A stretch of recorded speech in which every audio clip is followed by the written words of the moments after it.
So, you're new to Bjarnheim. In this video, I'm going to show you every creature spawn you need to know. Hello Dodo crew, welcome back to another video on ARK Ascended. Grab a bottle of water and let's get straight into it. First things first, the map is only half finished, which means that if you're watching this video at a later date, there may already be newer spawns. In that case, please check if there's a more recent video on my channel.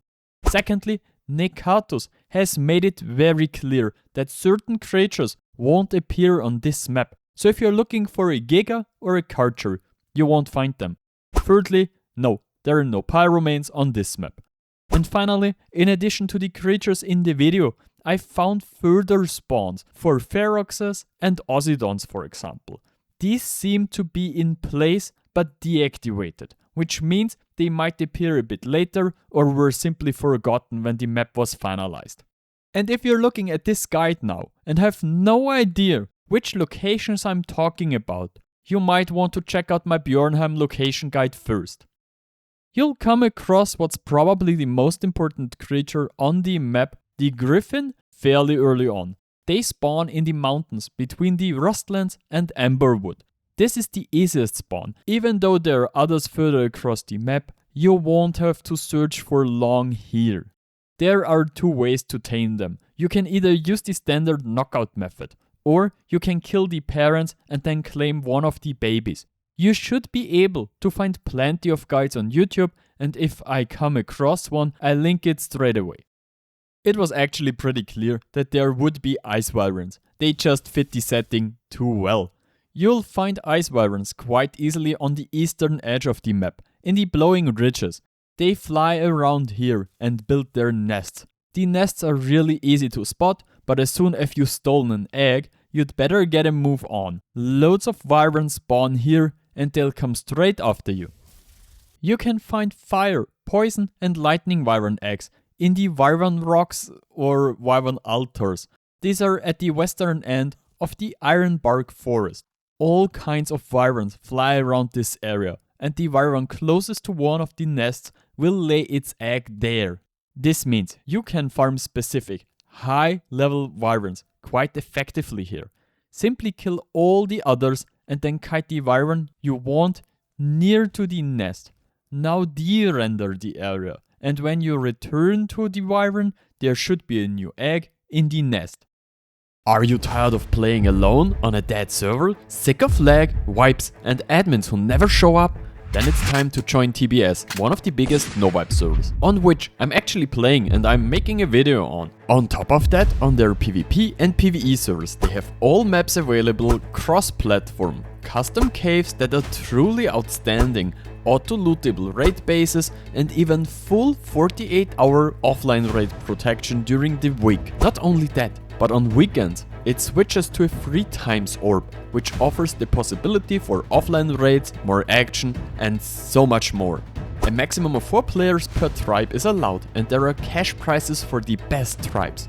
Your starter kits and a bunch of other things are designed to help new players get started on these servers. And if you don't feel like defending your base at 3 AM in the morning, there are a bunch of other things that make it possible for players with jobs or normal lives to play. On top of that, if PvP isn't your thing, why not join one of their PvE servers? Use the code Frodo in the TBS store to get 10% off on your purchase. Join TBS ARK and I'll see you on the cluster. You'll find Elderclaws in the Ironbark forest. They spawn really frequently in the areas around the runestones. However, you can also find and tame them across large parts of the Ironbark forest. As on other maps, you can only find Desmodus in caves. The best place to go is the cave in the center of the map, near the throat of the world, right to the jeweler. In this cave, as well as Desmodus, you'll find Arthros, scorpions, loot crates and an artifact that you can take. The cave is relatively straightforward, but there is lava in some places, which can be a bit dangerous when taming Desmodus. Since we are already at the throat of the world, there's a second cave here, at the foot of the mountain. You should now be able to see the location on the screen. This cave is called Obsidian Cavern and is essentially a mix of Aberration and Genesis 1 cave. The entrance is still relatively safe and covered in snow. However, If you venture a little further into the cave, you'll soon come across Magmasaurs and their eggs. You can simply steal these and then hatch them at your base. If you want to know where to find ambergris for feeding them, just have a look at my resource guide. In the obsidian caverns, if you venture further in, you'll come across reapers next. You can easily tame them by building a trap and then letting a reaper implant a baby into you. The advantage here is that there's currently no radiation, which means you just have to make sure you don't die and you'll get the baby. At the end of the cave, you'll also find rock drakes. Here, they lay their eggs directly into the wall in small niches, where you can easily find and collect them. Mangarms spawn all over the snowy parts of the map.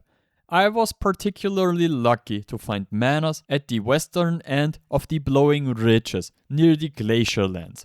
In the same region, you'll also find snow owls. You don't really want to go there, but the story demands it. In the Norse Abyss, you'll not only find a few items that are essential for progressing on the map, but you'll also come across a massive Tuso spawn here. Unfortunately, the Abyss is extremely terrifying and isn't much fun to explore as a casual player. This means you'll need to be extremely advanced and have a few good creatures to stay alive here. As well as Tuso, Mossas, Plesios and other dangerous underwater creatures also spawn here. There are also a few resources here, such as metal and gas veins that you can farm.